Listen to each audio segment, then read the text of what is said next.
Hello, everybody. Well, Marv and I are here for a quick video before we hop on a call with somebody.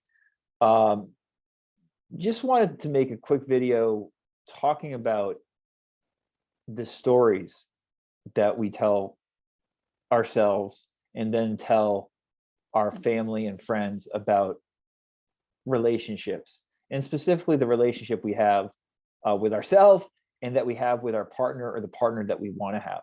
Because Marv and I were just discussing how those stories we tell to ourselves all the time, all day long, and often to others often are usually quite negative and pessimistic, or if we're going to use LOA terminology, limiting beliefs. This is, again, just really the kind of thing you got to step back and look at. And that's something that coaching or having some kind of voice that's going to call you out is really helpful. Because if you don't have that, you're just listening to yes men and yes women. You're going to be stuck telling the same negative story to yourself a lot of the time that could change if you simply decided to change it. If you had help having someone actually tell you, you know what, this can be different. So yeah, Marv, what do you think about all of that?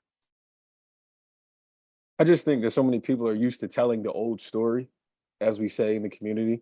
They're so used to just telling and talking about all of the bad stuff.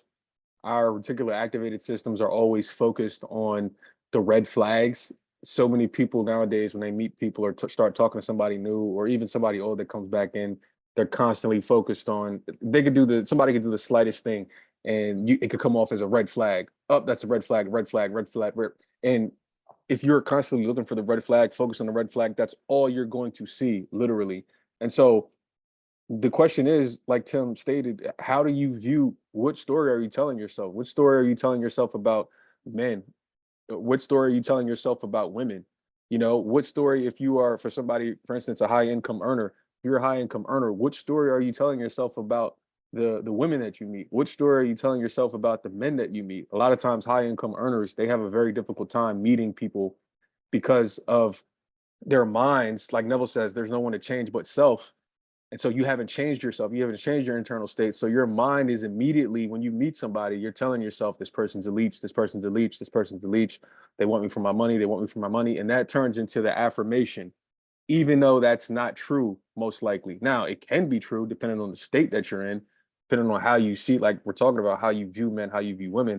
And I think this is a huge problem that a lot of high income earning people have in trying to find partners, particularly high income earning people, because they, in finding themselves and finding their careers, they've also lost themselves, and to a certain degree, because they don't know how to trust anymore, because to them they see life through the lens of everybody's out to get something from me because I have all of this success, and that's just not it. So you gotta, those people, anybody else that may not be a high income earning individual, it's about addressing those issues and looking at men and looking at women and realizing, oh, I have to change myself. I have to change the way I view relationships. I have to stop viewing people as being leeches. I have to start being receptive. I have to open up to the possibilities. I have to change my definition of standards, because you hear the word standards thrown around a lot. And you hear a lot, especially on the women's side. You hear a lot of women say, never lower your standards. Well, what does that mean? You see what I'm saying? So we got to start to ask ourselves, what are the real definitions of these stuff? Just because you talk to somebody and somebody is not making seven figures, that does not mean you're lowering your standards, in my opinion. You know what I mean? But so many people nowadays, they think, oh, if I deal with you and you're not making seven figures and I decide to talk to you, I'm lowering my standards. So we got to really address all of these issues and look at, what story have we been telling ourselves about women, and also what stories have we been telling ourselves about men.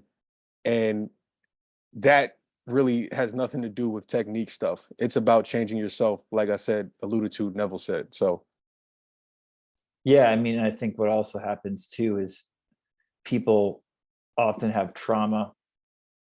Talking about, like, a lot of women are, when they're first start dating, perhaps when they're teenagers or in college, they have bad experiences dating. Guys do as well, but we see this more often with women. And then that kind of becomes the default, like, oh, I can't trust guys. I can't trust guys. This guy, there's something like the cat's going to come out of the bag, like something's going to happen that's bad. And again, not to say that does not occur.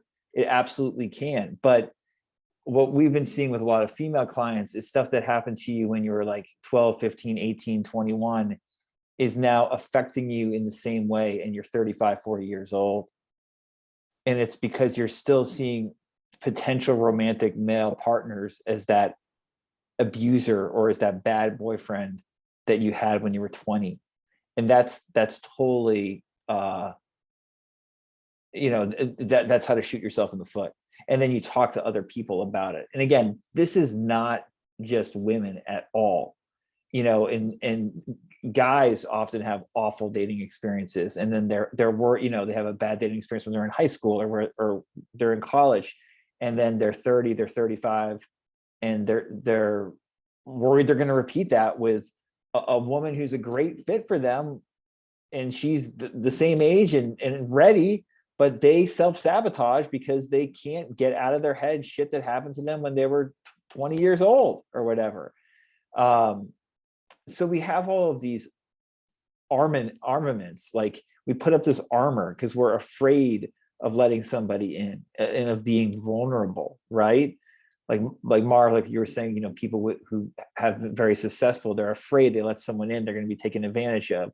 Or someone who just has had bad relationships in the past is afraid to let someone in and be taken advantage of. But at the same time, they want desperately to let someone in because they want that love. They want that still, but they don't know how to give that love in order to let it in, right? Because there has to be a flow, a circulation, both in and out, right? As within, so without. And so it's one of these things where it can really be tricky because the stories we tell ourselves so often are self-defeating. And if you're telling them to yourself all the time or telling them to peers or family, as we always say, they're likely to reinforce this fucking false story to you instead of the potential much better truth. So yeah, I know we got to go, but that we felt like we're saying. At the end of the day, you got to look at yourself. A lot of times it's much easier. And we're honestly, in my opinion, a lot of us we grow up being trained to point the finger and blame other people. But all of these great teachers, Neville included, they all talk about you have to change you. It starts with self. And I think that's when men and women can get to the point to where they stop blaming. You hear people say, "Oh, all men are trash." You hear guys say, "Oh, I don't trust women. All women are trash. All women are sluts or whores," or whatever name you want to use. When you get to the point you realize that's how you're viewing life through that lens of everyone is you pushed out, that's when you realize you're the one that needs to change. You stop pointing that finger. And then that's when women stop being the bad guy, or that's when men stop being the bad guy. And you start to be open and you start to receive when you realize, oh shit, it's really just my thinking that is ruining something before it even gets off the ground. Exactly. Well said. If you want coaching, you know where to find us. Stuff's in the description. Until next time, keep it real.